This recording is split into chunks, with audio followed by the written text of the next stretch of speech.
인생은 고단하다.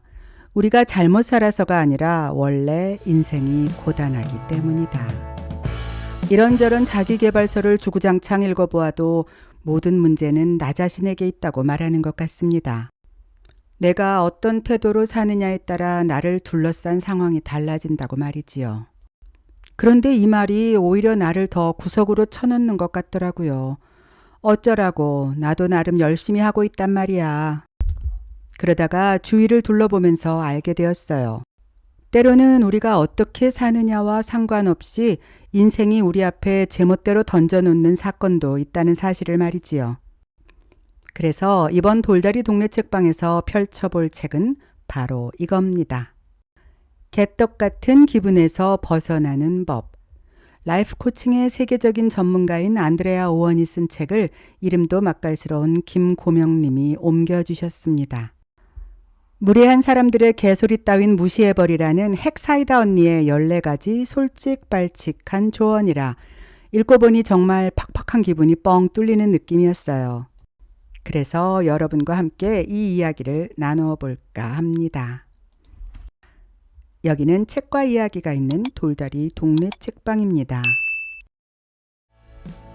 1. 내면의 비판자 다스리기. 너 꼬락서니가 꼭 병든 닭 같다. 이번에 승진이 될 거라고 생각하다니 참 너도 너다. 비키니? 네가 이번 생엔 텄어. 이런 언어 폭력이 난무하는 인간관계에 대해 어떻게 생각하세요? 그런데 그 말이 다른 사람에게서 나온 것이 아니라 당신이 자기 자신에게 말하는 것이었다면요. 이런 내면의 목소리, 나의 내면의 비판자가 바로 우리 기분을 개떡같이 만드는 주범이라는 것에서부터 저자의 쓴소리는 시작됩니다. 그리고 이런 내면의 목소리가 나 자신을 괴롭히지 못하게 하기 위한 출발점은 바로 자각입니다. 내면에서 올라오는 이런 고약한 목소리를 덜컥 진실이라고 믿어버리고 스스로 그 공격을 고스란히 받아내지 않기 위해서는 그 순간을 올바로 자각해야 합니다. 이건 내면의 비판자가 날 또 폭행하는 소리구나 라고요. 그리고 이렇게 대응해야 합니다. 그 말이 정말 사실이야? 내가 지금 정말로 두려워하는 게 뭐지? 내가 또 무슨 얼토당토하는 얘기를 지어내고 있는 거지?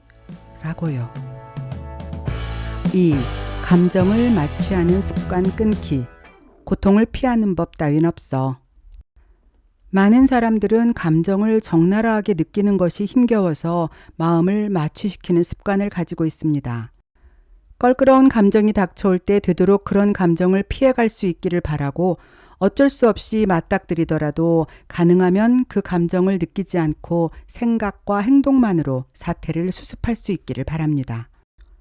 뜨거운 난로에는 손을 대는 게 아니라는 것을 잘 알기에 마음을 아프게 하는 감정을 마주했을 때 두 눈을 똑똑히 뜨고 두 팔을 활짝 벌린 채 그 어둠 속으로 성큼성큼 걸어 들어가는 사람은 없습니다. 그러기에 살다가 어떤 문제와 고통이 생기면 대부분은 꽁무니가 빠지게 주랭랑을 치게 되지요. 공포, 분노, 후회, 원망, 불안, 슬픔, 수치는 자신을 너무나 혼란스럽고 두렵게 만드는 요소입니다. 이런 감정과 맞닥뜨릴 때 많은 사람들은 그저 달달한 것이나 먹고 맥주 한잔 하면서 주구장창 핸드폰만 들여다보게 되지요.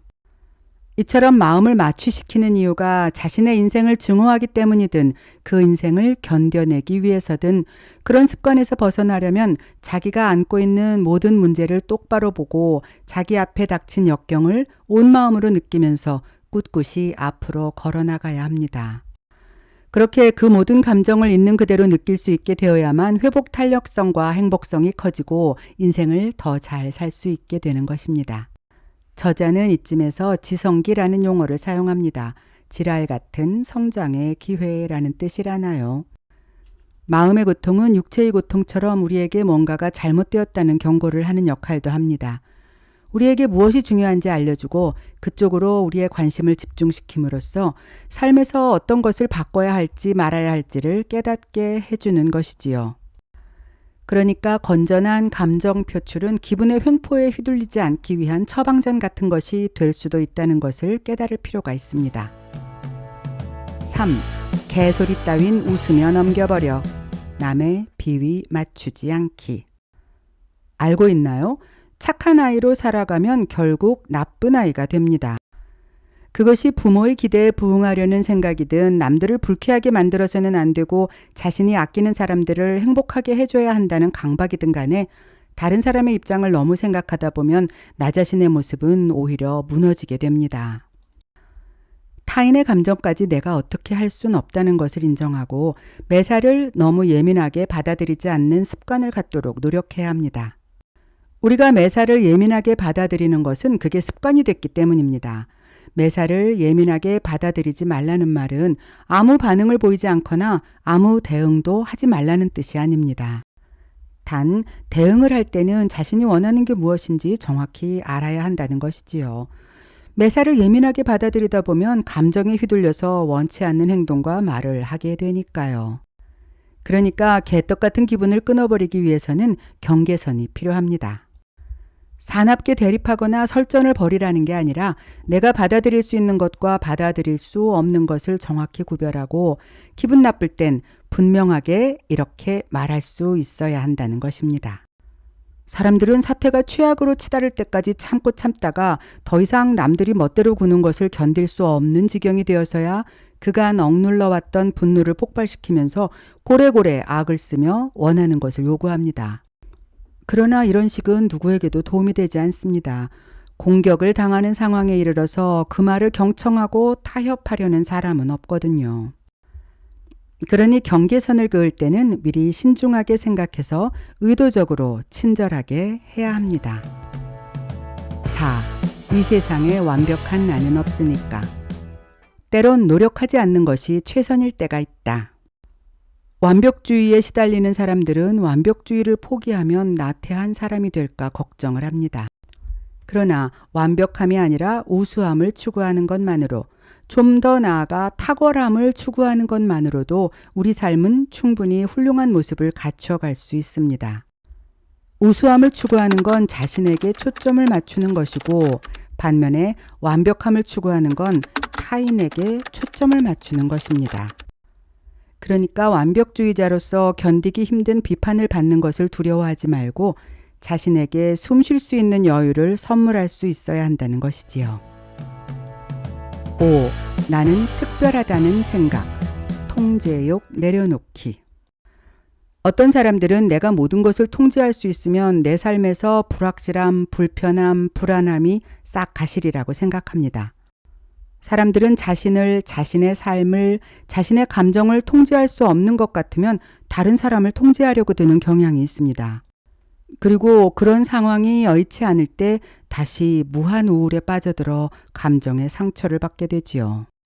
통제욕에 시달리는 사람들은 대개 완벽주의에도 시달립니다. 하지만 인간이기에 완전함과 확실함이 늘상 성공적으로 이루어질 수는 없습니다. 이때 필요한 것이 자기 신뢰의 마음입니다. 자기 신뢰는 자신이 내리는 결정이 현재로서는 좋은 결정이라고 믿고 설령 나중에 잘못된 결정이었다고 생각하게 되는 상황이 오더라도 그 자체가 의미 있는 것이었다고 믿는 것입니다. 그렇게 자기 신뢰를 연습하다 보면 결과에 대한 집착을 버리고 설사 일이 뜻대로 돌아가지 않아도 할 일을 했다는 것에 자부심을 느끼고 괜찮다고 생각하게 되는 것이지요. 중요한 것은 내 주변에서 나를 괴롭히고 수시로 감정의 수렁으로 나를 빠뜨려버리는 많은 요소들을 하나씩 맞닥뜨리고 넘어서며 가장 중요한 것만 남기는 것으로 자신만의 가치관을 찾아나가는 것입니다. 가치관이란 내가 잘 살고 있다는 기분이 들게 해주는 것들의 집합이기 때문입니다. 당신이 혹시 아직 당신 스스로의 가치관을 잘 알지 못하고 있다면 내게 중요한 것은 무엇인가? 내가 인생을 살아가는 방식에서 중요한 것은 무엇인가? 이 질문에 천천히 답해 보세요. 이 답을 알게 되면 그것으로 당신이 겪는 순간순간의 감정 폭풍을 이겨내고 더 풍성한 삶을 살아갈 수 있게 될 것입니다. 이 영상에서는 저자가 안내한 개떡 같은 기분에서 벗어나는 14가지 방법 중에서 5개의 항목을 정리해 보았습니다.